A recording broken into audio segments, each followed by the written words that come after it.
All right, so far, I guess I've made 6 plugins. I've got the StratLab helper, which is just for our sites on Enfold. It has some JavaScript and CSS that makes it a little bit better, and I can update it. So all of our sites can get updates at once from me. The next one, Daily Deals, we just talked about. That's my new one. I've got CSS Manager. This one, it took the most work and is something that I'm most proud of, but people on the front end won't really notice anything except for the fact that when I'm using this site on the site, every page loads maybe a couple seconds faster.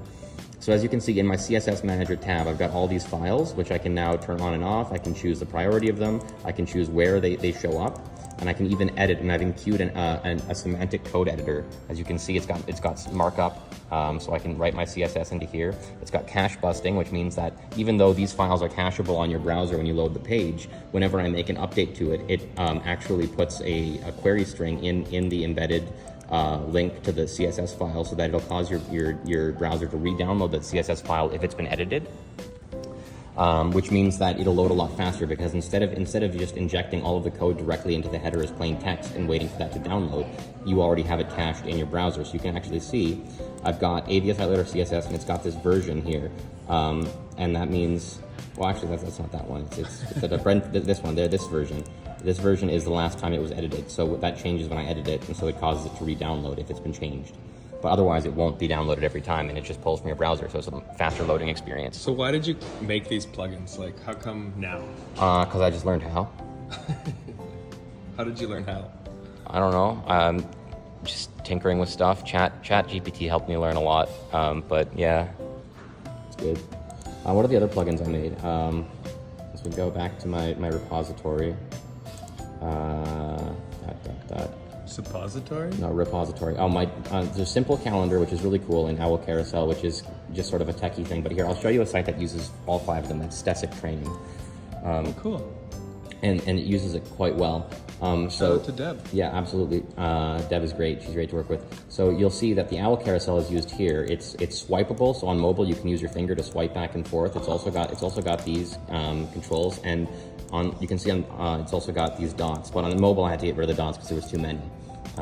But yeah, so this is a super slick carousel that I use on a lot of websites, and it lets you turn any element that contains child elements into a slider. You can have just a regular list become a slider.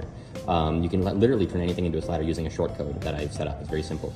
But it requires you to do a little bit of CSS, because I didn't include a style sheet for it, so you can do whatever you want. Now, the simple calendar plugin is great. As you can see, this is her training calendar. She has at the top what events are on today, November 19th, ground disturbance. You can see down here, ground disturbance. And you can go to the next month. Let's see if she's had anything in her calendar yet. Nope, but I did auto-populate it with some of the holidays. But if you go back to the back end, the reason I call this the crazy simple calendar is because it's just a tab here, simple calendar, and every day of the month is just a text block. And you can see, you can put B/B to make it bold. That's so easy. You can do HR to do a line. So HR is a horizontal rule, it's a line. So you can see there's a line between these 2 events.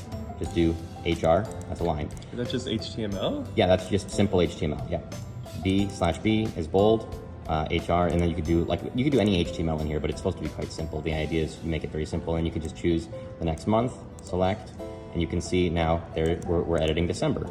And is this the easiest calendar plugin that you've worked or basically built? Yes, I made this. I made this one from scratch because every other calendar plugin is massively bloated and overcomplicated. This one is just a calendar that you put text on it. On mobile, you scroll it because it's a table, but that's not too bad. And it's got you can on the front end you can choose other months as well. You know, like go back to June, nothing in June, but yeah, it's a very lightweight plugin that is very slick. Yeah, I'm pretty happy with it.